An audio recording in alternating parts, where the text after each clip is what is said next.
Welcome back to Fire Emblem Hector's Hard Mode. It is time that we take on this level. It is a very difficult level. This is my third attempt on this level. I actually think I figured it out this time. I basically sent the wrong characters in the wrong direction, so we're gonna send Urk this way. Up this center area, he's going to take out some mages. Louise, you're going to the left, along with Heath, who's going to be my boy, who's going to go to the shop to pick up some weapons, and hopefully, well, it's going to be weapons and some magic tomes and some basic level heal spells. You know, like healing is what I mean.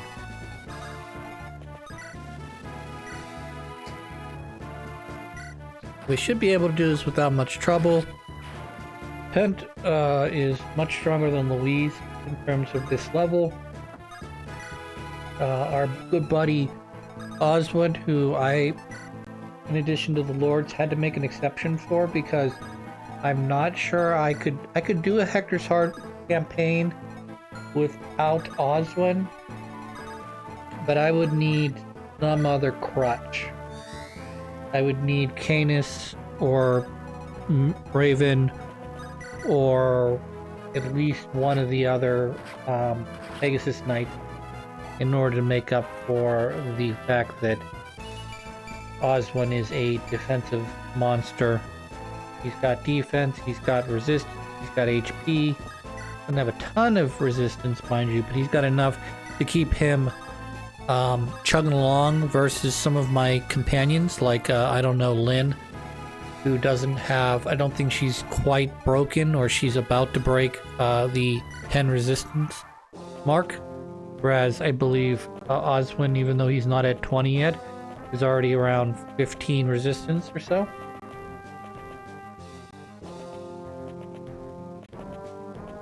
So,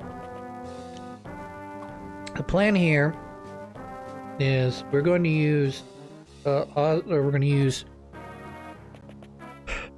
Pent and Louise to clean up this bottom area that we're in. Then we're going to move up towards where Lynn and everybody else is, because this area where Lynn is right now is going to be our choke point, where we're going to attempt to hold off all of the mages that are coming into this center area. Okay. Now, there are going to be a fair number of these guys running around with either sleep or berserk or silence magics. And much like the previous level that used a lot of heavy staves, not heavy staves isn't they weigh a lot, but there's a lot of staves in this mission that you got to be aware of. So because of that, we've brought along Restore stave. I've got a full one, or most of a full one, already packing on Priscilla. Pent, well, there's other reasons why I brought Pent in. Pent and Louise can only... They're already at A rank together, but they have 3 special dialogues that only pop up in specific levels, this being one of them. So if you want to get the quote-unquote conversations done for Pent and Louise, you do have to bring them into this level so that you can get the first of 3 conversations.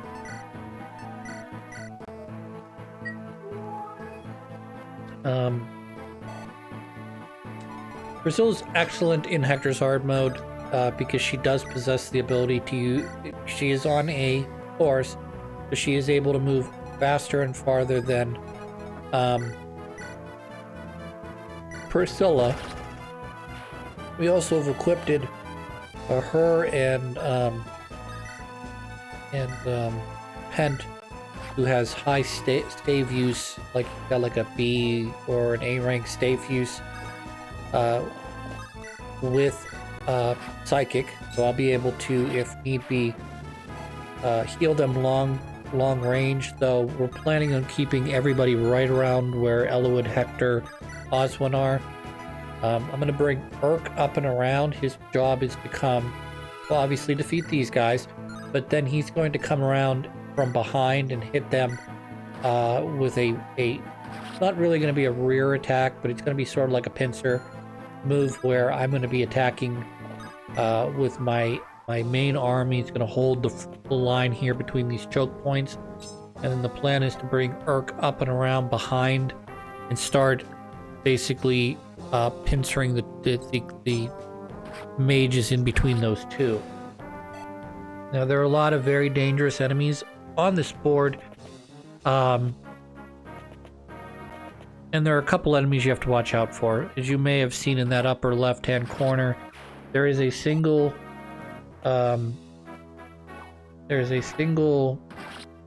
what do they call that? Marauder or brigand. There's a single brigand in the upper left-hand corner.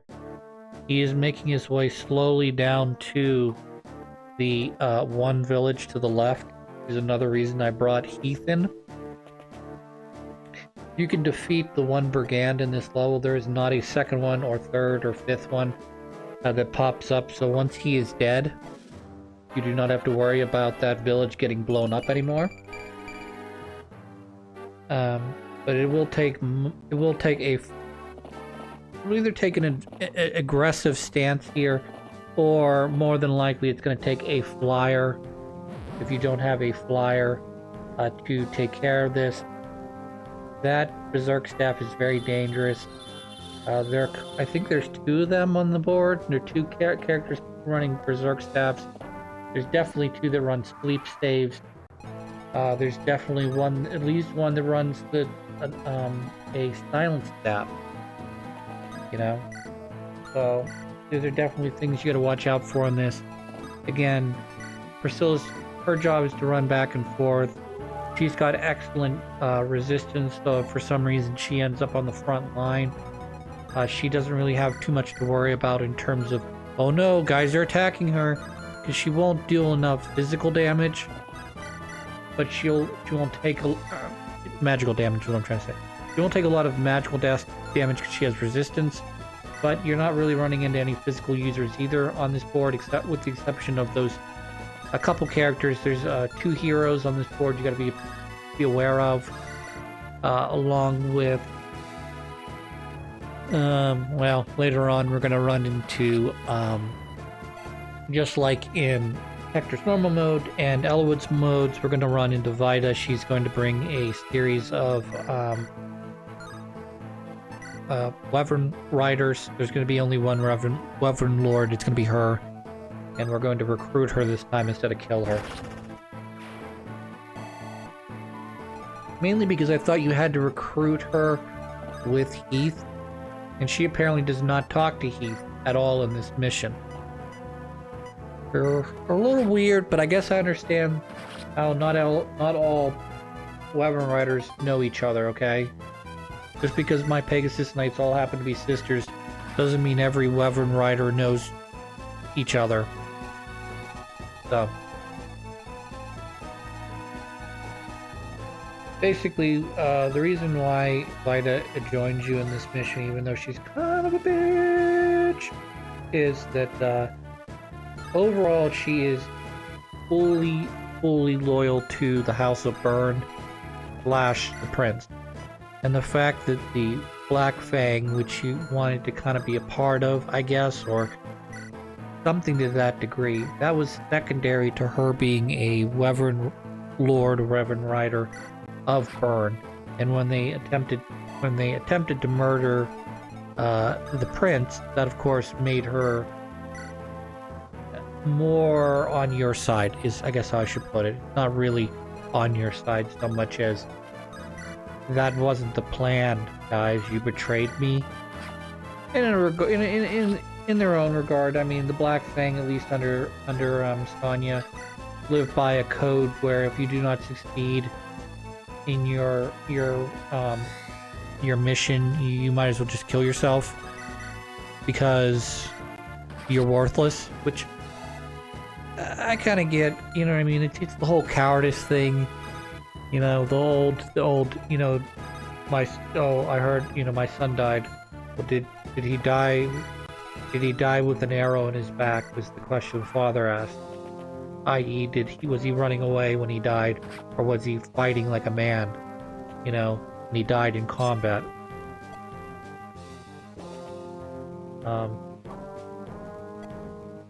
So, in previous episodes, I talked about my like if I had to rank the things that I want in a character most, they would be number 1 defense. I'm still sticking with that.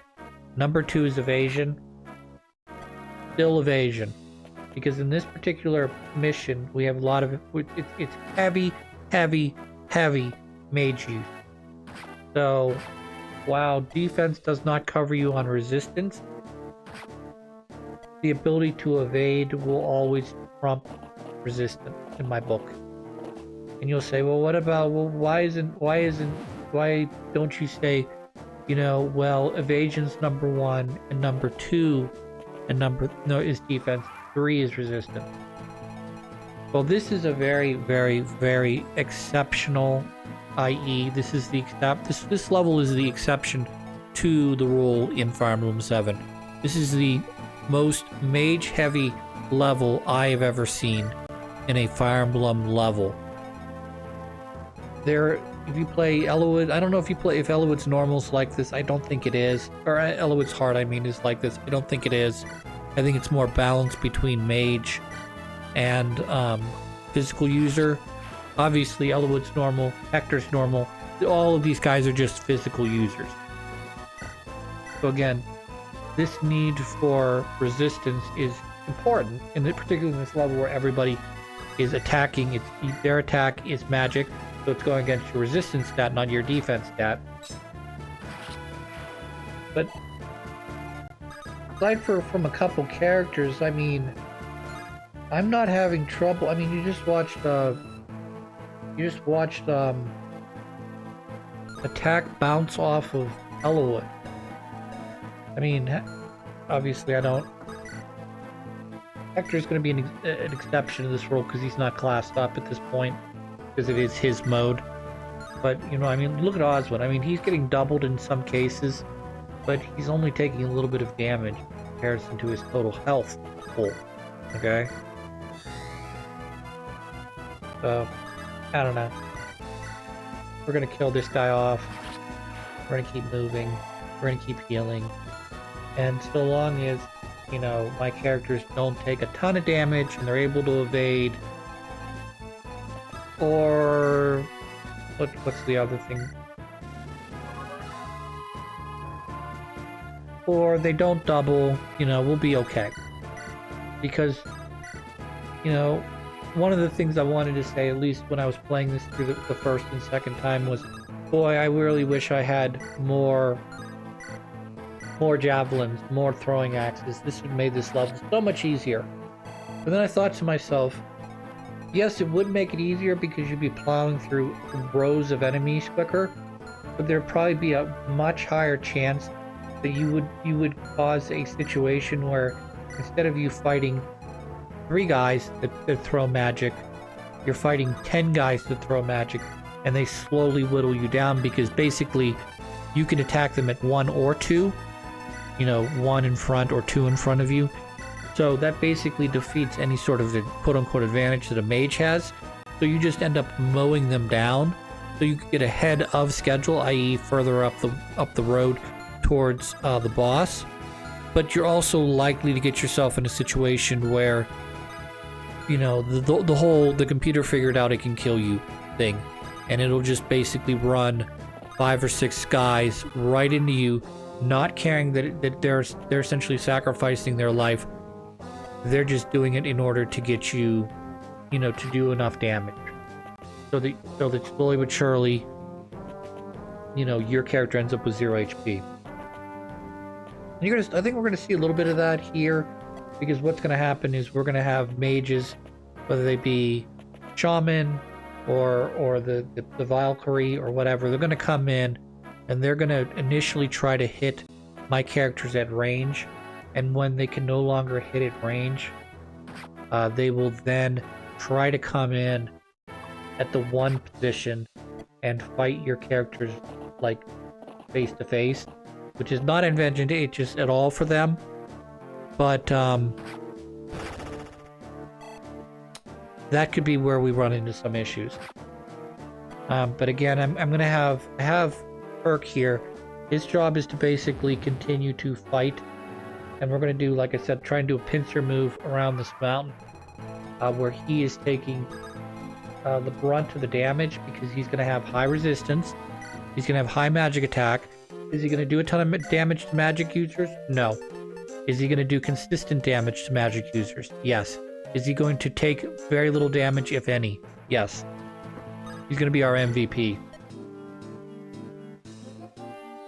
Unless, of course, get very unlucky. But from what I can tell from looking into stats, he's got good evasion. Let's check. That's number 3. That's number 2 on the list. Like I said, in terms of what would you rather have, he's got excellent resistance. That's number 3 on the list. And because he is very evasive, see there's only a 20% chance they can hit me there. That means he's got high skill, speed, and luck. So you look at 20, 25, 14. I mean, nothing's going to hit him. Or if it does, it's going to be very little in terms of damage. And then because I've got Psychic on her, / I could also hand it off to Pent. We're in a situation right now where if he gets in trouble, I can throw a healing spell at him. So I've found myself I didn't actually plan for this level. I knew this level existed because I remember my brother Steve playing through this game. This was one of the big levels he struggled on because I think he either went too mage heavy or he went too physical heavy, and it became very difficult because this level is highly based on your ability to first of all evade, and then second of all resist the enemy. And because I'm running 3 mages on this level, one of which can only really heal when he's standing next to you. That's Erk. His stave ability isn't really there. But by running Pent and Priscilla here, I basically have got 2 healers that can rotate back and forth if need be. Now mind you, I've got Priscilla more or less the way she's leveled up. She is more or less my stave character. Her job is to primarily heal. Secondarily, her job is to... Yeah, I gotta iron that up. Or I'm sorry, steal that up. Just slightly too little damage there. But her secondary job is to deal damage. And tank if need be because of her resistance. Now, is she gonna tank on a level where I'm fighting a bunch of fucking... what do they call those? Heroes? No. No, she's not. We're gonna throw Hector or anybody else that has either has high defense or very high evasion out. So here we are. We're gonna collect the rest of our magics. Again, because I'm running only anima magics, I don't need to pick up flux or shine, which is kind of a nice thing. But on the other end, the game throughout either regular mode, hard mode, has been throwing upper level light magic and dark magic at me this whole game, and I cannot get upper level anima magic. I cannot get Brumbreeze or whatever it's called. The level A magic spell. What's his face? He's got the top level anima spell locked behind. Only he can use. The holy weapon. What is it called? Something Forblaze. So that's locked to Athos. So none of my mage anima users can use it. And they do not have the option or the ability to use alternate magic. So, in this game at least, sages only can wield anima magic. They cannot wield dark or light magic as an alternative. Whereas Archstage Athos can run anything. He can run anything except for, I think it's S tier black magic. Because there is, or is it, or can he run it? I can't remember anymore. I'm pretty sure that you're only allowed to have one S tier, but Athos might be the exception to that rule. So this was what I was talking about in terms of, you know, the other shaman around me have already filled up the 2 position. So in order for them to attack me, they have to move into the 1 position, which means that they could technically do what they're doing right now, which is just, you know, hit me, throw their life away, hit me, throw their life away. Missed. If you were to tell me at the beginning of the game, Christopher, you know that man named Merlinus? He's going to be the greatest evasive character, one of the greatest evasive characters you're going to have on your team. I would have told you you're full of shit.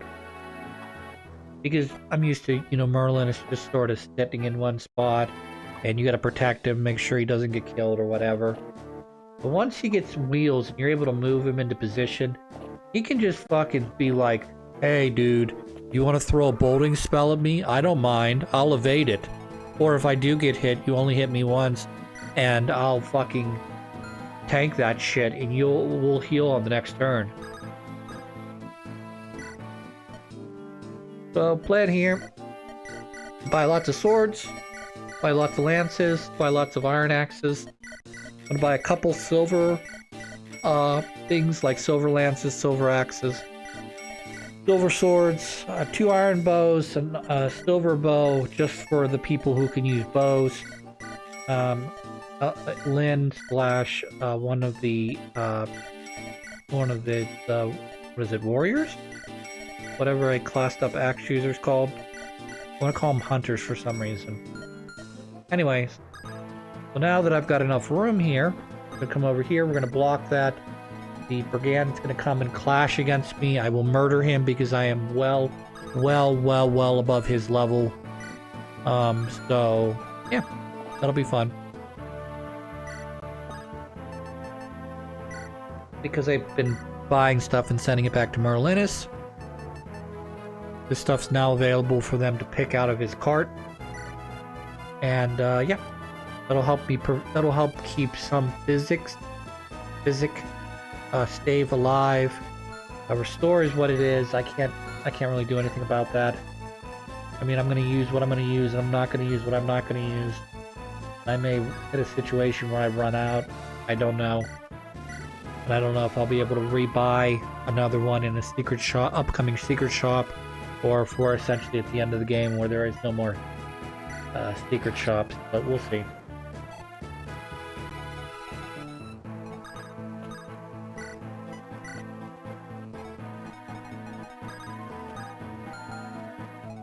The answer has been absolutely, I mean, the answer is nil/Ninian. They are not, by any stretch of the imagination, characters that you can solo this game on. But they are the perfect level of, I can evade stuff if it attacks me, but people aren't going to attack me generally. And I'm going to give your characters the ability to have a second turn. Kind of broken. I know, like, the dancer class is in a lot of games, if not all of them. So it's not, I'm like talking about a broken character that's a dancer that's in a lot of games. And I don't know if it goes all the way back to 1 or not. I know they're in 4 and 6 and 7 and 8. I think 8. 8 might be too easy for a dancer. I don't know. I don't remember.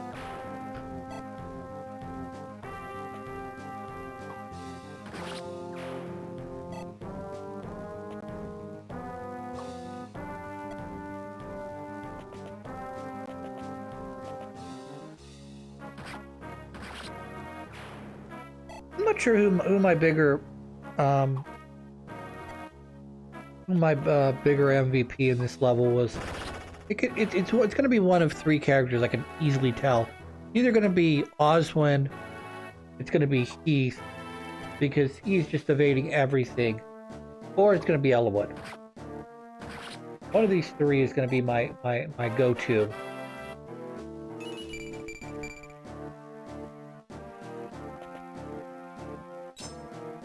Because they're doing an excellent job. I know they need healed every so often, but they're doing an excellent job of just basically holding the line.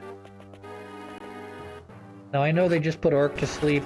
If Urk continues to not take any damage, I will say that he's the GOAT.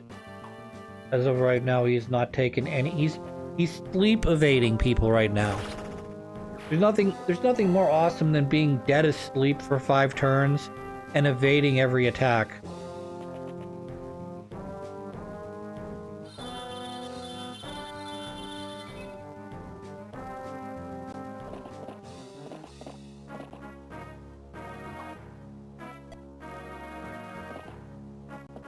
I mean, is he literally going to keep all of these troubadours away from my frontline guys? Because I imagine these troubadours could be somewhat troublesome for me, particularly if they double Ellawood. You know, they do decent damage. They're all clearly wielding some sort of... Oh, that's a problem.